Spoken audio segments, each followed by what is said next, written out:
So this wealthy teenager killed 4 people while driving drunk last summer. But he avoided prison thanks to the so-called Affluenza defense.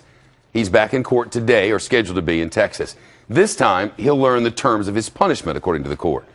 In December, a judge sentenced 16-year-old Ethan Couch to 10 years probation after he pleaded guilty to intoxicated manslaughter. The defense here? He was irresponsible because his rich parents spoiled him. In other words, it's mom and dad's fault.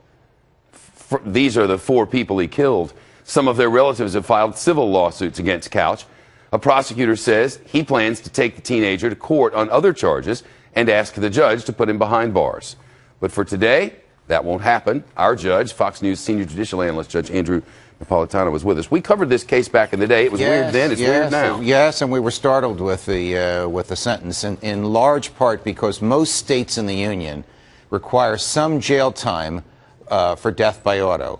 New Jersey, for example, requires 360 consecutive days for death by auto for each death, so that would be a minimum of 4 years here. The other reason we were startled is this affluenza nonsense, and it is nonsense. The lawyer came up with a novel theory about why his client was not responsible for his behavior. His parents spoiled him.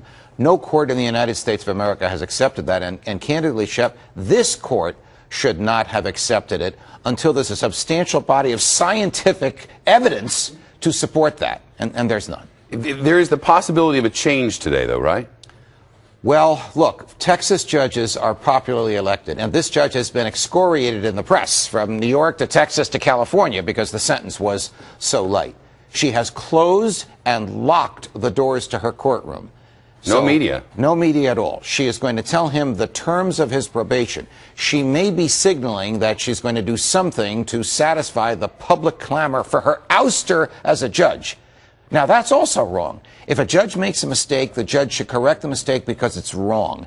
If a judge imposes an unjust sentence because it's lenient, she should change the sentence because it's unjust. But she should not make these changes because the public wants the changes. So we don't know what she's going to do, but she's probably going to do something, and she may do it before your show is over today. But my understanding of the law in Texas is that if the defendant, the accused, is 14 years or older, the courts are supposed to be open to the public, meaning open to the media. Yes, and this young man is 16 plus. So the first thing she has to do is, and we won't know this till she opens the doors, give reasons why she locked the doors. It's almost unheard of to do that because the public has a First Amendment right to allow the press in there, because the press, you and I and our colleagues in this industry, are, according to the Supreme Court, the eyes and the ears of the public, especially in a courtroom. So are you saying that this judge, in your estimation, is violating the First Amendment? Absolutely. A profound and utter defiant violation of the First Amendment, because the members of the press who were there,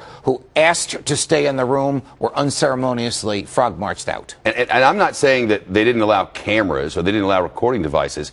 They didn't allow members of the media, period, right? Correct. Correct. Now, when the proceedings are over, a court stenographer who recorded stenographically or electronically what happened will have a transcript of what happened. But we shouldn't have to wait for that transcript. We should be able to observe the judge as she's doing her work while she's doing it, so that our colleagues can come out into the hallway and tell you what happened. The theory being the foundation that the court is part of the process of, by, and for the people, and the people have access to that process. And the people need to know how the process is being used in their name.